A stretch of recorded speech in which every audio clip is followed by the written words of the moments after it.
Hi everyone, welcome back to my channel Cook with Mandita. তো আজি আপোনালোকৰ বাবে মই লৈ আহিছো খাজাৰ এটা বহুত সিম্পল আৰু ইজি ৰেচিপি। তেনেহলে বলক আজি ভিডিওটো আৰম্ভ কৰো। খাজা বনাবৰ বাবে মই এই কাপটোৰ জোখাৰে 3 কাপ ময়দা লম।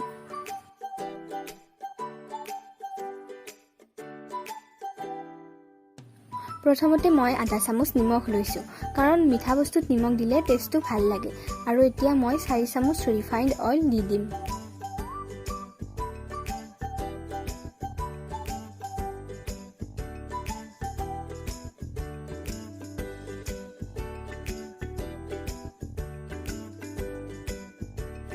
ময়দাখিনি তেতিয়া ৰিফাইন্ড অইলখিনিৰে ভালদৰে ময়ান দি ল'ব।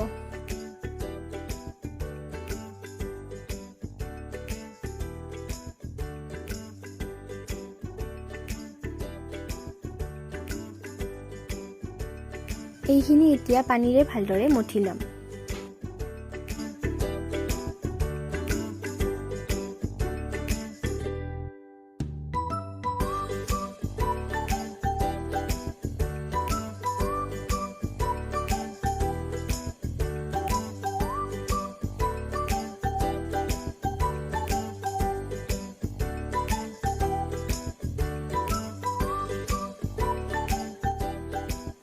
ডোটো এতিয়া 20 মিনিট মানৰ বাবে আমি ৰেষ্ট কৰিব দিম।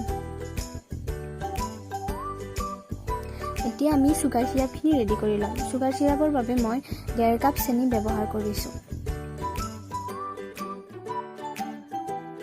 1.5 কাপ চেনিৰ বাবে আমি 2 কাপ পানী ব্যৱহাৰ কৰিম।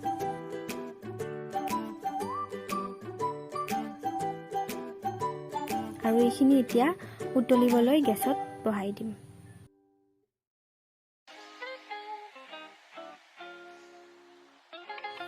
বিশ মিনিট পিছত আমাৰ ডোটো ভালদৰে ৰেডি হৈ গৈছে। এতিয়া ডোটো মই আকৌ এবাৰ ভালদৰে মঠি লম। ডোটোৰ পৰা মই এতিয়া 5টা বল বনাই লম।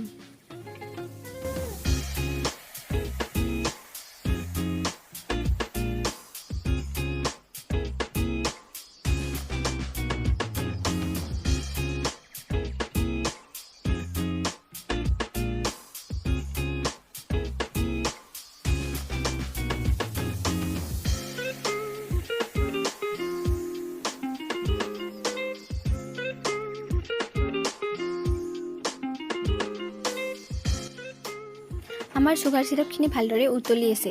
এতিয়া মই গেছৰ ফ্লেমটো অফ কৰি দিম।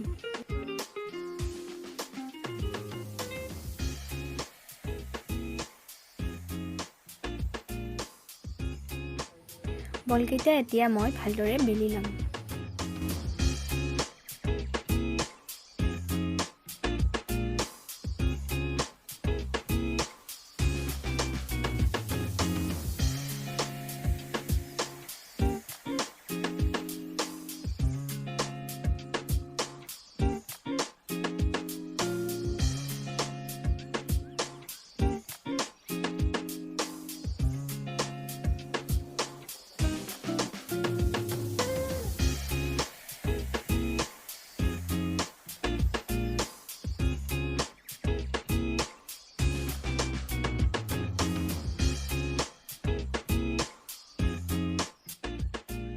প্ৰথমতে মই এখন ৰুটি লৈ লৈছো।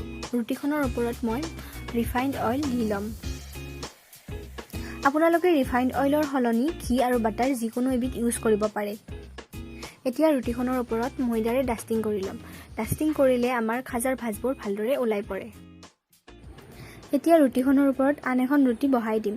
এইখনতো অইলিং আৰু ডাষ্টিং কৰি ল'ম।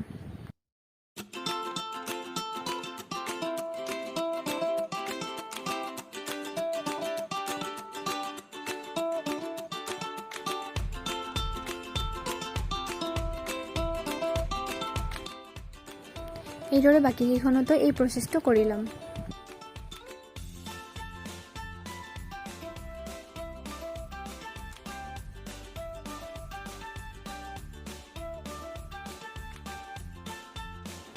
এইখিনি এতিয়া এখন থালত উঠাই আনিম আৰু ভালদৰে এটা ৰোল বনাই ল'ম।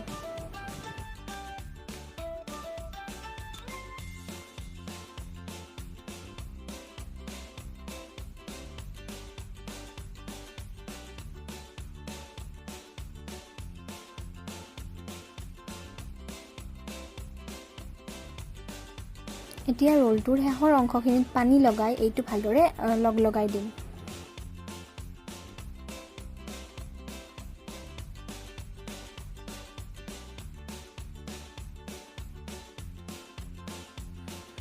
এতিয়া ৰোলটো ভালদৰে এটা সাইজত কাটি লম।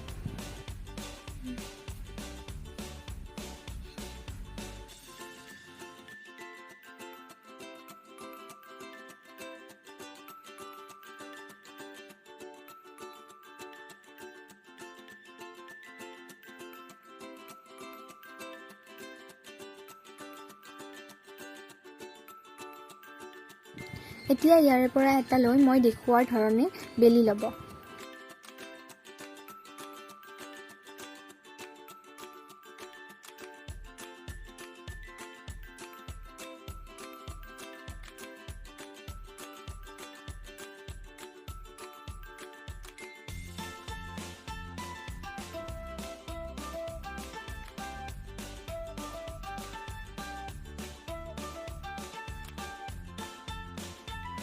এতিয়া কেৰাহী এখন পাতি তাত ৰিফাইণ্ড অইল দি ল'ম।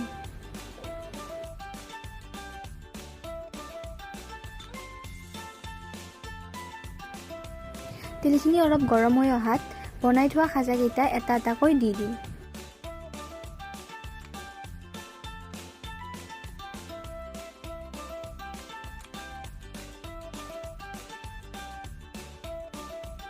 এতিয়া এইখিনি ভালদৰে ভাজি থাকিব লাগিব।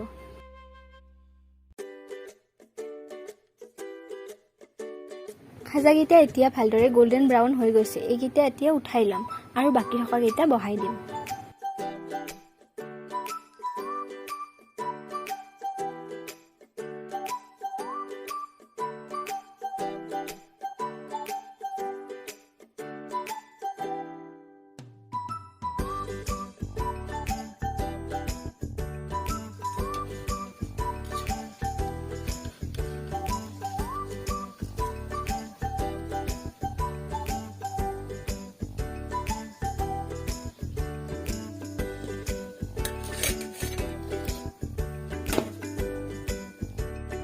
এতিয়া ৰেডি কৰি ৰখা চুগাৰ চিৰাপখিনি খাজাকেইটাৰ ওপৰত ঢালি দিম আৰু এইখিনি আধা ঘণ্টাৰ বাবে ৰাখি দিম।